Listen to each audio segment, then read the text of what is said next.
Noite Verde, mais uma vitória do Palmeiras e não é qualquer vitória, né? Tudo bem que o adversário é muito fraco, o Deportivo Táchira da Venezuela, um futebol muito ruim, só que o Palmeiras hoje, ele chega à sua maior goleada, na verdade ele iguala a sua maior goleada na história na Libertadores fora de casa. O Palmeiras vence por 4-0, tinha vencido por 4-0 o Melgar do Peru, se eu não me engano, em 2015, 19. Né, Bruno? Em 2019. Então, iguala essa goleada. Palmeiras 4-0, já começa a Libertadores sobrando. Bruno Prado, Palmeiras faz 4-0, é o atual bicampeão de forma consecutiva. Será que vem esse tricampeonato para o Palmeiras, Bruno? Porque, com certeza, do jeito que está jogando nessa temporada, é um dos favoritos ao título, né, Bruno? Ah, com certeza. Esse tri pode acontecer, é uma coisa real. Claro que ainda é uma coisa que está bem distante, afinal é só em outubro, está começando agora, mas o Palmeiras é candidato. E a Libertadores, nos últimos anos, ela se tornou uma competição mais previsível do que era antes. E eu já falei aqui, eu nem acho isso ruim. Acho que é até bom. Acho que um campeonato que tem, às vezes, 10 candidatos, quer dizer que nenhum é bom. São todos mais ou menos. Aí tem um monte de candidato. Eu acho muito difícil a Libertadores, isso não é nenhuma previsão genial, é uma coisa até óbvia, só ver os últimos anos, que saia de Palmeiras, Galo, o Flamengo, que tá mal, mas pode se recuperar, tem tempo para isso e tem time para isso, e o próprio River Plate, que eu acho que de fora é o que pode bater de frente. Fora isso, eu acho muito difícil alguém pro título mesmo, né? Pode alguém chegar longe, enfim, mas pro título é difícil sair desse grupo. E o Palmeiras é o atual bicampeão, é um time muito preparado. 2022 ainda a gente tem pouco parâmetro, porque foi o Campeonato Paulista, teve os jogos da Recopa, agora tá começando a Libertadores, fim de semana começa o Brasileiro. Mas também parece um time mais solto em campo, assim, parece um time mais agressivo, um time que cresceu ofensivamente, que era uma das questões em cima do Palmeiras. Hoje, mais um passeio, meteu 4-0 no São Paulo, domingo, vai na Venezuela com 4 titulares e mete 4-0 também, com muita facilidade.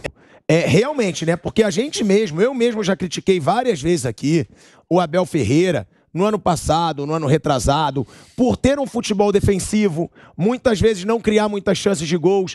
E hoje, realmente, o futebol do Palmeiras, junto com o do Atlético Mineiro, é o mais bonito do futebol brasileiro. A gente vê, nesse momento, 2 goleadas de 4-0 consecutivas e jogando muita bola, com tranquilidade, sem susto, defendendo bem, mas atacando bem. E chamando a atenção, né, Nilson, pro Dudu e pro Rafael Veiga. Estão jogando demais. É impressionante, os caras decidem tudo que é jogo. Você já sabe, vai colocar no Dudu, vai colocar a bola no Veiga, eles vão decidir. Olha, Asmar e meus amigos da PAN, eu acho que hoje, qual é a câmera? Essa aqui? Né? Eu acho que hoje o Palmeiras é o melhor time do futebol brasileiro, né? O melhor time do futebol brasileiro é a Sociedade Esportiva Palmeiras. Não tem aqui, né? É a 4. Aqui, a 4. É o melhor time do futebol brasileiro, sem dúvida. Você sabe que eu gosto de ver futebol, então eu vi muito Campeonato Mineiro também. E vi os jogos do Atlético contra os pequenos. E o Atlético teve dificuldade em vários jogos contra equipes menores no Campeonato Mineiro. Então, o Palmeiras não tem dificuldade. Pega um time como o Táchira, bota o time misto ali e atropela, sem tomar conhecimento. Então, se hoje eu tiver que escolher o melhor time que vem jogando futebol no futebol do Brasil, aqui no futebol brasileiro, é o Palmeiras. Vive o melhor momento, indiscutivelmente, para mim. Bruno, foi o que o Nilson falou, né, a respeito desses 2 jogadores. Agora, eu sempre disse isso aqui quando eu criticava, inclusive, a forma defensiva do Abel jogar. Eu falava, ele tem material humano para jogar bem. E hoje se confirma isso. Porque ele tem Dudu e Rafael Veiga, que pra mim hoje, ao lado do Hulk e do Arrascaeta, são os principais jogadores de futebol brasileiro. Não tem, ninguém joga o futebol que esses caras jogam hoje. Principalmente o Veiga, que é muito regular há muito tempo. Aí você tem Danilo, que não jogou hoje, porque era time misto. Você tem Gustavo Gomes, você tem o Everton, você tem Scarpa, que é um cara que, querendo ou não, em bola parada, são poucos que têm eficiência dele no futebol brasileiro. Esse Palmeiras tá prometendo muito para essa temporada, Bruno. E vem de 2 Libertadores consecutivas. Será que dá para vir a terceira? Tá, É inédito, né? Algum time já foi brasileiro não. Libertadores? Brasileiro não. E da América já? O Independiente já ganhou 4, o Estudiantes ganhou 3 também, mas brasileiro nunca ninguém ganhou 3 seguidas, né? Tanto que os que tem mais títulos aqui do Brasil tem 3, né?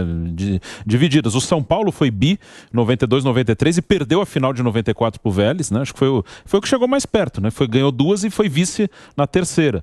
Mas fora isso, ninguém chegou nem perto disso. É o único brasileiro que pode ser tetra, né? Já que Santos, Grêmio e São Paulo não participam da Libertadores. Sim, então é verdade. Dos que tem 3 títulos, é o único que tá aí que pode ficar sozinho até como o maior campeão brasileiro da Libertadores. É um time bom, sim. O time titular é muito bom, tem muita qualidade.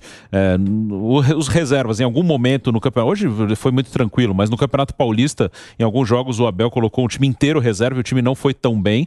Isso no brasileiro pode ter algum problema quando ele precisar rodar mais o elenco dele. Mas também há uma evolução, sim, na maneira do time jogar, que tem a ver com o tempo que o Abel tá aí, ele teve tempo para trabalhar, é o primeiro ano que ele tem pré-temporada, que ele teve férias e pré-temporada, que ele assume em novembro de 2020, com as competições em andamento, competições que só foram terminar lá em fevereiro de 21, por causa da pandemia, então ele pega novembro de 20, termina a temporada em fevereiro de 21 e já emenda a próxima temporada, ele não teve descanso, ele chegou aí para Portugal descansar, mas o time estava jogando, os auxiliares dele ficaram dirigindo o time aqui, alguns titulares ganharam folga, é a primeira vez que ele conseguiu ter férias, pré-temporada e começando a temporada, também com muito jogo, foi pro Mundial de novo, mas isso tem a ver com o tempo de trabalho dele, ele vai conhecendo melhor, ele vai desenvolvendo, ele vai ganhando confiança para buscar algumas alternativas, então é um time que tá jogando bem, tá legal de ver o Palmeiras jogar, até na comparação com o próprio campeonato estadual, né? Hoje o parâmetro é só o estadual desse ano, e pouca coisa fora do estadual, mas se comparar com os outros jogos do Palmeiras no estadual, o time tá jogando melhor, o time tá mais solto, tá mais leve. Pedro, com relação a essa situação até do clima do Palmeiras, porque o Bruno disse, tá trabalhando há muito tempo junto, por isso que tá jogando tão bem, tá evoluindo. Agora, a gente também vê os jogadores do Palmeiras sempre elogiando muito o grupo e o Abel Ferreira, principalmente.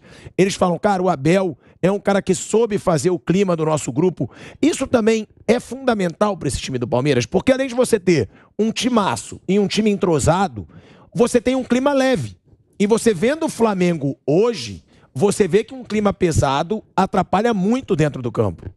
E entra o mérito do técnico, né? Nessa união e também nessa vontade de vencer, porque o Palmeiras vem de 2 Libertadores consecutivas, já venceu Copa do Brasil, venceu agora o estadual, né? O Abel Ferreira vem de 5 títulos, 9 finais, e a gente sabe como é difícil motivar o elenco depois de tantas conquistas, né? Porque a gente vê até mesmo esses moleques da base, as crias da academia, com poucos anos, né? No profissional, 1, 2 anos, e é difícil você levantar esse grupo inteiro, né? Você motivar um garoto que acabou de chegar nas categorias de base, que mudou completamente ali o patamar financeiro, a vida, que várias portas se abriram, não só com a oportunidade no time titular, mas com esses títulos, e você motivar esse grupo, todos os atletas, né, os mais de 23 jogadores que tem no elenco do Palmeiras, é muito complicado, é muito difícil. Até o Muricy Ramalho, quando foi tricampeão brasileiro pelo São Paulo, ele dizia, né, São Paulo foi campeão brasileiro em 2006, cheguei em 2007, falei, como é que eu vou motivar os caras, né? 2008, como é que eu vou motivar os caras? Já foram campeões assim